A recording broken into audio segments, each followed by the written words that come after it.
Est-ce que la politique actuelle en RDC peut donner l'espoir au décollage du pays? L'avenir est sombre au vu des événements qui se passent aujourd'hui. En fait, moi, je pense que le président seul ne suffit pas parce qu'il ne peut pas voir de partout ce qui se passe.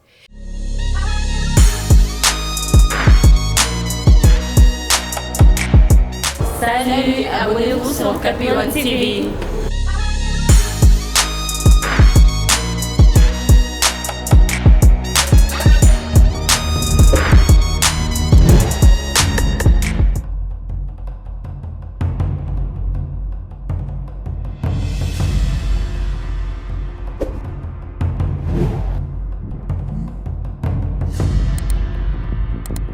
Bonjour chers abonnés, vous nous suivez de partout dans le monde. C'est bien votre émission Veritas. Veritas présentée aujourd'hui par Odette Lekouma. Je vous invite de s'abonner massivement dans notre chaîne YouTube Okapi One Télévision. Aujourd'hui, nous allons parler sur le système politique actuel en RDC. Madame, Messieurs, je ne suis pas seule dans ces plateaux. Je suis avec Madame Merveille et Monsieur Christian à qui j'ai dit bonjour. Bonjour. Aujourd'hui, nous allons parler sur la politique actuelle en RDC. Est-ce que la politique actuelle en RDC peut donner l'espoir au décollage du pays? Nous allons parler sur ça aujourd'hui dans ces plateaux, Madame, Messieurs. Madame Merveille, bonjour. Bonjour. Comment allez-vous? Je vais bien, merci. Merci. Aujourd'hui, nous allons parler de la politique, le système politique actuel en RDC peut donner de l'espoir au décollage du demain. Qu'en dites-vous? Merci pour la parole. Et, sur ces sujets, il est vraiment très important de souligner que pour l'avancement d'un pays ou l'avancement d'une bonne politique, il nous faudra bien des accents sur certaines analyses. Qu'est-ce que je veux dire par là? Une bonne politique ou un pays qui veut émerger dans son économie, en fait dans son entièreté de la politique, il faudrait que nous ayons une politique vraie, franche, une politique incorruptible, une politique tellement assidue afin de décoller avec notre système d'aujourd'hui que nous avons ici en RDC. Voilà. Ok, alors, Monsieur Christian, comment prévoyez-vous l'avenir de ces systèmes politiques aujourd'hui en RDC? Merci pour la parole, madame. D'abord, il faudrait définir la politique dont nous parlons. Est-ce que c'est la politique qu'on enseigne dans les universités ou c'est la politique que nous voyons aujourd'hui dans le pays? Est-ce que c'est un ensemble de personnes qui se réunissent pour un but lucratif et qu'ils appellent ça parti politique, qui vont dans des institutions pour leurs besoins partisans, ou c'est vraiment la notion de gestion d'une cité? En fait, il faudrait que notre politique soit basée sur certains principes et sur certains critères et sur les biens absolus. Ici, les biens absolus, c'est les social. Les biens absolus, c'est le bien-être du peuple. Les biens absolus, c'est pas qu'on se partage des pouvoirs tels qu'on les voit depuis les débuts, depuis l'accession de notre pays à l'indépendance. En fait, les politiciens devraient quand même savoir que lorsqu'ils ont une tâche de l'État, c'est pas pour leur poche, c'est pas pour le leur. C'est pour les biens communs, c'est pour les biens de tout un peuple. Et donc les animateurs des institutions politiques devraient être soumis à certains critères. On ne doit pas prendre n'importe qui parce qu'il fait partie d'un parti politique. Par exemple, vous voyez un juriste qui n'a peut-être pas eu de formation dans le secteur environnemental, qui est ministre de l'Environnement. Et pensez-vous que dans cette configuration-là, les choses vont évoluer, les choses ne vont pas évoluer. Tant que nous avons des animateurs, des institutions, de l'État qui sont ici des partis politiques parce qu'on a partagé les pouvoirs, les choses ne changeront pas. Il faut un certain nombre de critères. Excusez-moi s'il vous plaît. Oui. Si je peux bien souligner, le président Félix avait dit que ne le traitez pas comme un président dictateur. Il est là pour partager les pouvoirs. Alors quand vous évoquez ces choses-là, qu'en dites-vous sur ça? En fait, quand il dit qui n'est pas dictateur et qui doit partager les pouvoirs, c'est tout à fait normal. Il ne doit pas centraliser tous les pouvoirs. Il doit distribuer les tâches. Mais à qui on doit donner des tâches? Est-ce qu'on doit donner une charge à quelqu'un n'ayant pas de compétences dans la matière parce qu'on doit tout simplement partager le pouvoir et au risque et au péril de tout un peuple? Aujourd'hui, il y a 99% de la population qui croupit dans la misère. Il n'y a qu'un seul % de la population qui centralise les 99% de la richesse de tout un pays. Et donc, l'avenir est sombre au vu des événements qui se passent aujourd'hui. Nous sommes passés de la coalition FCC Cash. Aujourd'hui, nous allons dans l'Union sacrée. Et ce sont les mêmes personnes qui reviennent. Ce sont les mêmes personnes qui ont été il y a 18 ans, ce sont les mêmes personnes qui vont revenir à l'Union sacrée, qui vont devenir des ministres, qui vont devenir des PDG. Et donc, je ne vais pas être un prophète des malheurs, mais c'est quand même hypothétique l'avenir de la RDC si les choses ne changent pas. Ok, alors, bien que vous parlez de ça, aujourd'hui la RDC a à la tête un président congolais qui maîtrise bien le problème du Congolais. Malgré ça, les Congolais ne se réjouissent pas.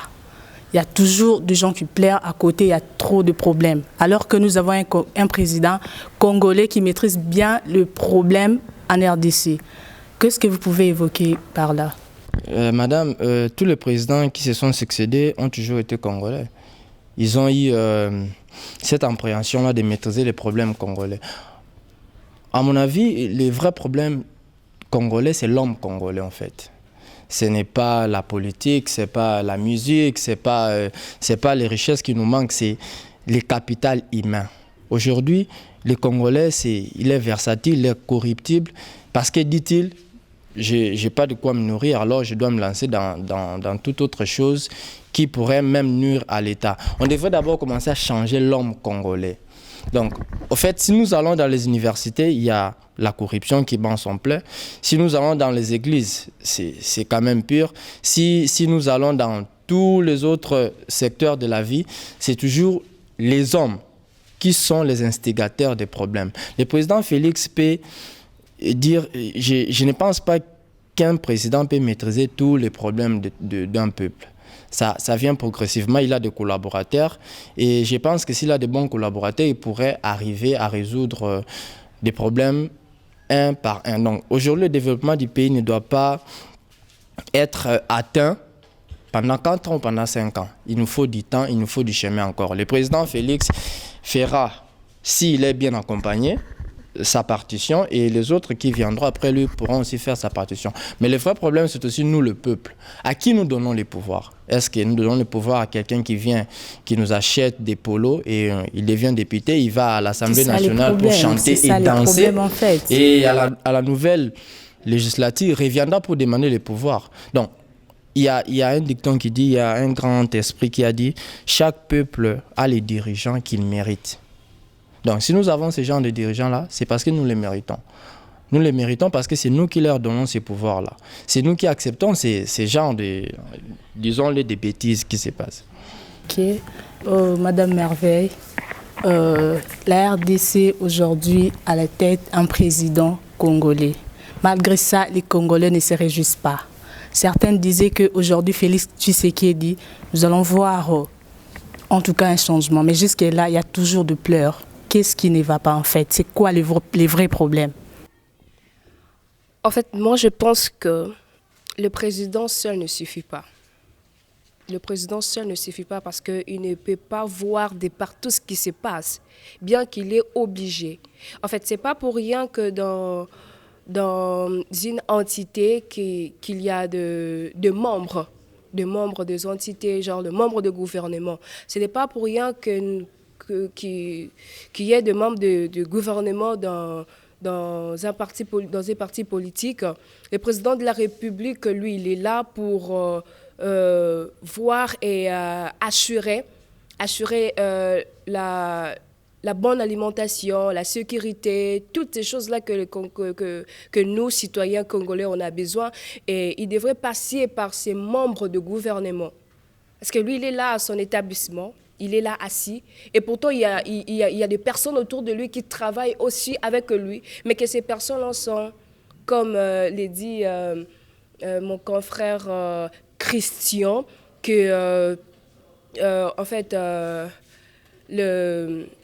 on ne peut pas choisir de personnes seulement parce qu'ils sont comme autorité d'une membre politique. Nous devons choisir des gens, en fait, il doit choisir des gens qui sont bien formés sur ces domaines, qui sont assidus vraiment. On ne travaille pas sur un domaine qu'on n'a jamais été formé, parce qu'on ne fera que de bêtises. On ne fera rien de bon, il n'y aura rien de spécial qui sortira de ces personnes. Il faudra des personnes bien formées afin d'assurer ce que le Congolais, ce que les citoyens ont vraiment plus besoin. Connaître vraiment le vrai problème, le vrai souci de citoyens, c'est le devoir de l'État et ses membres de gouvernement.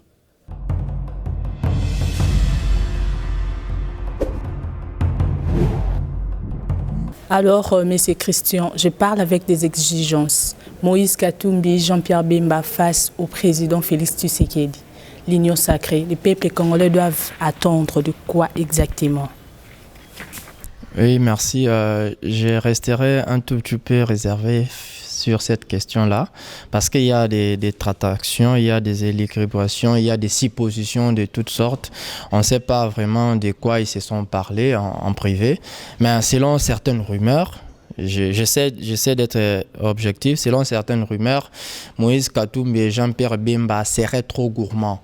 Ils demandent au président de la République certains postes clés, notamment le Parlement, notamment la primature et autres ministères régaliens tels que les finances et l'économie, ministère des finances, économie et autre chose.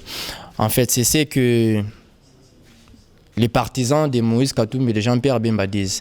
De l'autre côté, ceux de l'UDPS disent que le président de la République a trouvé que Moïse Katumbi et Jean-Pierre Bemba étaient gourmands. De la part de Moïse Katumbi et Jean-Pierre Bemba, ils disent qu'il n'y a pas une charte pour l'union sacrée. Donc tout le monde vient à l'union sacrée. Donc aujourd'hui, on pourrait s'attendre à ce que Joseph Kabila aussi devienne membre de l'union sacrée. C'est ce qu'ils ne veulent pas. Cette cohabitation-là avec des gens qui autrefois étaient membres des FCC, tels que les Lambert Mende et les autres qui ont rejoint l'Union sacrée, ils ne veulent pas, parce qu'à l'Union sacrée, l'objectif, c'est partager le pouvoir. Jean-Pierre Bemba verrait d'un mauvais œil Lambert Mende redevenir ministre des médias. C'est ce qu'ils ne veulent pas. Ils ont tapé du poing sur la table, ils ont dit au président, nous ne pouvons pas continuer si ces gens-là font encore partie de notre configuration politique. C'est en tout cas ce qui s'est dit dans les réseaux sociaux. Alors qu'ils étaient d'accord dans tout ça dès le départ, mais nous avons vu, ils sont retirés. Pourquoi? Au fait, l'idée de l'union sacrée a pris une mauvaise tournure. Ils n'ont pas cru que ceux des FCC rejoindraient l'union sacrée. Ils ont pensé qu'ils deviendraient opposants. Mais alors, ils ont joué une carte. Leur carte, c'est entrer à l'union sacrée et redevenir tous membres de l'union sacrée. Parce que le président de la République a dit l'union sacrée, ce n'est ni un parti politique, ni une formation politique, ni une formation électorale, ni une plateforme électorale. Donc, tout le monde pouvait adhérer à l'union sacrée. Donc, ce qui fait que tous les membres des FCC, ils peuvent aussi adhérer à l'union sacrée. Et donc, quiconque est membre de l'Union sacrée pourrait participer au pouvoir, pourrait participer aux institutions. C'est ce qu'ils ne veulent pas. Ils veulent que si on veut faire une rupture avec le système Kabila, on doit vraiment faire une rupture avec le système Kabila. Et non, c'est comme si un homme qui s'est chamaillé avec sa femme quitte la maison, il garde quand même les petits frères de sa femme à la maison. Donc on comprend que ce n'est pas une rupture, c'est juste une dispute entre les camps Kabila et les camps Tshisekedi.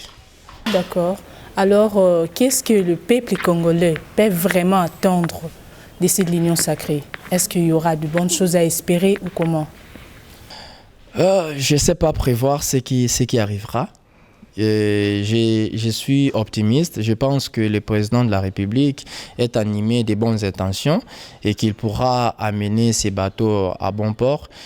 Mais néanmoins, il y a un côté sceptique. Il y a toujours ce genre de choses qui se passent dans notre pays. Dans le partage des pouvoirs depuis Sun City, depuis les FCC cachent et tout, on voit qu'il n'y a pas de bons résultats. Donc le peuple devrait s'attendre au meilleur tout comme au pire. D'accord. Et Madame Merveille, si parlons de l'union sacrée, est-ce que le peuple congolais peut attendre quelque chose de bon dans cette union sacrée? Merci encore pour la parole. Bon, parlons de l'union sacrée. En fait, l'intention du président de la République, elle est bonne. Et l'idée aussi, elle est bonne. En fait, ça prend une mauvaise tournure. Pourquoi? C'est par rapport au rôle que jouent certaines personnes qui adhèrent à cette union. Nous avons vu et nous voyons qu'il y a plusieurs membres de différents partis politiques qui adhèrent dans cette union sacrée. Il y a M. Katumbi qui est là, il y a Jean-Pierre Bemba, il y a presque tout le monde, et il y a même M. Gentini qui est là.